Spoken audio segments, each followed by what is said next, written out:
Meanwhile, we're now joined by another gentleman who is looking to move up the food chain, so to speak, politically. A man who's very familiar to those of us that live in the Bay Area, like myself, very active in local politics in a preeminent city, a city known for having a massive Indian American community. That's none other than Fremont, California, which has had I don't know what the date is. We'll have to get this from Raj, but Raj Salwan is our guest now. He is running for mayor in Fremont, California. We should know the results hopefully tonight from his race. And Raj, my apologies for not being in greater touch with you recently. I've been, I mean, frankly, running around the last few months, covering a lot of the stuff on the national level, but right here at home, just miles from where I live, is a very interesting race to me and much of the country as well, because Fremont, much like Edison, New Jersey, one of the hubs of the Indian American community, and not just like for the last 5 years, but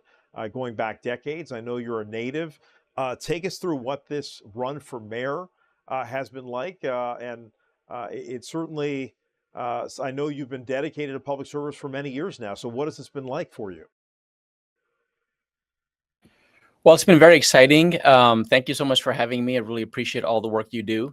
Yeah, it's been a great race. I mean, this election represents the hopes and aspiration of our community.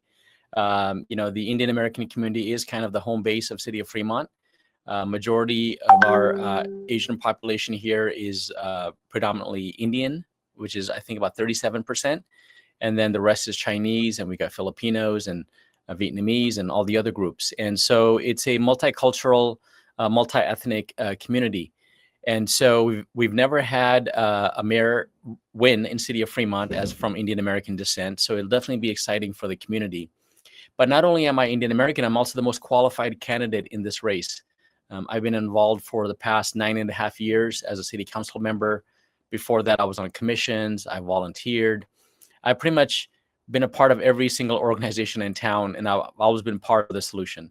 So it's a very exciting opportunity for me, myself, and also I think the community is ready to finally see someone that looks like them.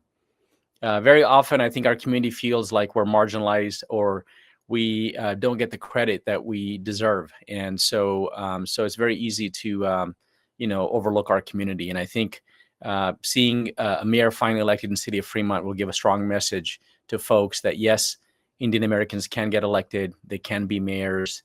Our future generations will feel proud that they too can be mayors.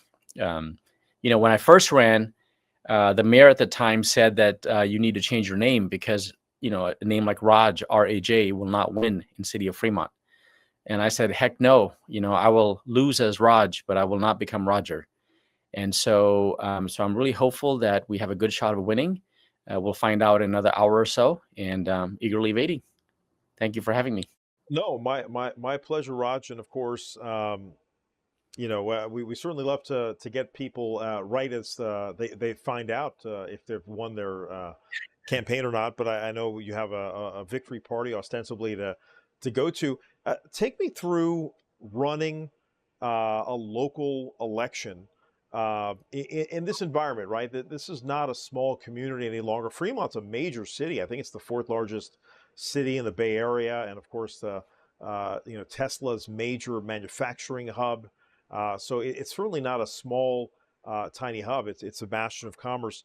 What are you doing to bring the community together? Because obviously, well know some of these political divides that we have going on. And since we're both in California, I mean, we certainly saw, the SB 403 controversy. Some of this stuff that's going on at the state level, you have the national level of politics, between Democrats and Republicans. Some of that filtered down to your race, because I know, I do see sometimes, if you're of Indian heritage, you get targeted for whatever reason. I mean, we've all dealt with some form of discrimination in years past, but some of that stuff has trickled down to the modern day. So, tell me about that. And it leads me to ask, why you put yourself out there, because, certainly being in public service is generally thankless. It's not like you're highly paid to do this job either. So tell me what you've gone through during this race. Well, it's a great sacrifice to run for office. I think only a few of us that have this, I guess, disease you could call it, or this little chip, want to go through that. Because people ask me like, "Why are you doing this? You know, you're successful, you've got a family, you're doing well financially. Why put yourself through that?" But I think it's because I believe that I can make a difference. I believe that I can make my community better, and I believe I have the best ideas. Um, the polarization is everywhere now. It used to be just federal level, but now it's at all levels. And we're seeing that in this election. Essentially, we have a civil war going on. It's not with a war, it's more with the ideology. Both ideologies have become very extreme. People have become more tribal. And I encounter all of that. My tagline is I'm running to be mayor for all, meaning all people, all ethnicities, all faiths, all religions, all parties, all genders, everybody, because I want to build more bridges. I don't want to build walls. And so I've had a great, traction. I've gotten support from business. I've got support from labor. I've got support from our Congress members, supervisors, people across the political spectrum of all the different groups. So it's gone very well. One challenge we encountered, since you mentioned a specific one, was that for whatever reason, I started getting targeted for, I guess I went to some HEF event and they were linking me that I'm a board member, or, I'm on the payroll for HEF. And I've always had a great relationship with all of our communities, whether it was the Sikhs or the Muslim American community or the Hindus or Christians. I attend all their events. In fact, with the Gurdwara, I helped their expansion at the Gurdwara. They could not get done. I made that happen in 2013, 2014. I helped them get a bus shelter for the seniors so that the seniors could have protection and sit somewhere. I helped them get a sign, and I've helped with so many other issues like small businesses, or whether it's the visa. I even help with visas, even though that's not my job, but somehow, I'm a representative for them. So I try to do what I can. And same with the Muslim American community. I've helped approve their masjid. I've come to their prayers. I've gone to Eid festivals and Ramadan and all of that. So it was very unfair for some folks to try to target me with this, propaganda, which doesn't fit me, because that's not who I am. That's not where I come from, what I believe, or what I've done. I mean, just look at my record. I've always brought people together. And so, unfortunately, some people were conspiring to create this kind of misinformation campaign.